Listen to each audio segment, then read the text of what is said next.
Hello guys सांग मैंने देखु आज आमर फुलकोबी आलू और सोयाबीन झोल हवाक जाऊँगी।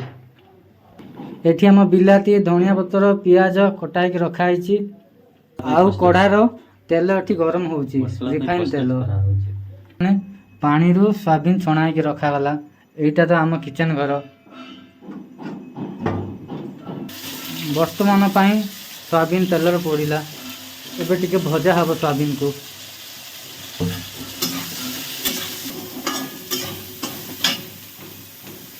एबे टिके लुण पड़िबो। भात प्रस्तुत हो गला। यही भात पिला जने जाइथिला तिरुपति से प्रसाद आनीची।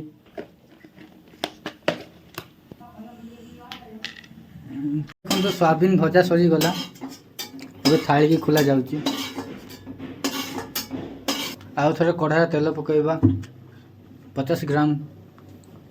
एबे तेल गरम हो सारा 3टी कंचा लंका चिरिकी पकईदेले। एबे पियाज पकईबा।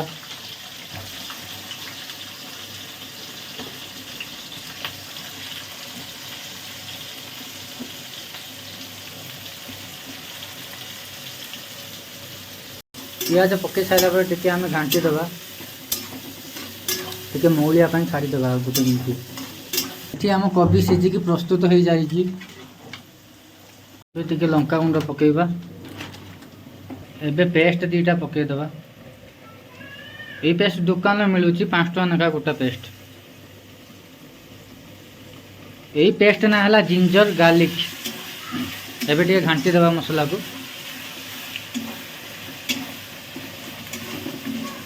एबे टिके जीरा गुंड पकईदबा। गरम मसला टिके एटा टिके धनिया मसला टिके टिके स्मेल आसीबो।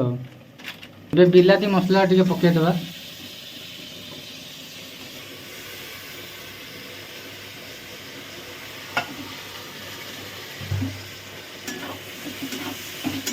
टिके घांटी दबा बिलाती टिके सीझी जाऊ। स्वाद अनुसार टिके लुण पकईदबा।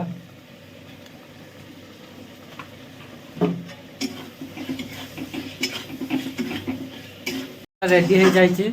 एबे फुलकोबी को मसला सहित मिसई दबा। एबे सोयाबीन टा को मसला सहित मिसई दबा। एबे फुलकोबी को मसला सहित मिसा हबो। आलू को घांटी दबा। आ किसी समय छाड़ी दबा। टिके सब्जी रो पानी दे दबो। तापर वेट करिवो फुटिया पई। फुटी साइला पर टिके धनिया पत्र पकेबा। यही मसलाटा है दालचीनी गुजराती लवंग को गुंड कराई रखाई पड़ी ना टे टेस्ट सब्जी टे टेस्ट आसे। एबे देखो सब्जी हो गला। टिके एबे धनिया पत्र पकेदबा।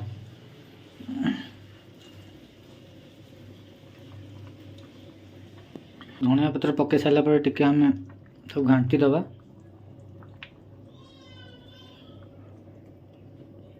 टे घांटी सारी कभर कर देबा। एबे पूरा हवा पाई प्रस्तुत। कभर कर सारा पर 5 मिनट छाड़ी दबा। तापर हमर फुलकोबी मिल मेकर रेसिपी प्रस्तुत हो गला। आम रूम ठाकुर जगन्नाथ सुभद्रा बलभद्र और लक्ष्मी। आउ एठी तो आम तिरुपति ठाकुर अच्छी आने भात आ सब्जी बड़ा सैला।